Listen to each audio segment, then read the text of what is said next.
Hi friends, black rice అండి. ఇవి ఒక గ్లాస్ తీసుకున్నాను. బ్లాక్ రైస్ ఎలా చేసుకోవాలో తెలుసుకుందాం.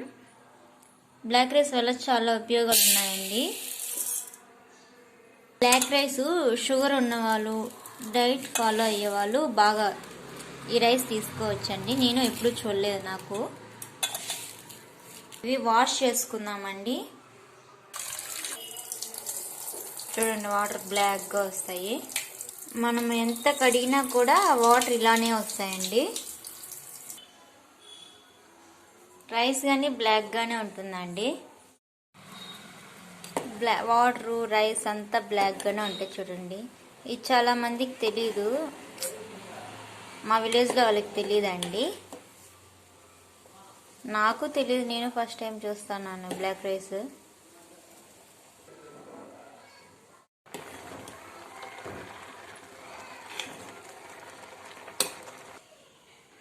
అంతే అండి, బ్లాక్ రైస్ రెడీ. గుత్తి వంకాయ కూర బ్లాక్ రైస్ అండి. కాలిపోతుంది.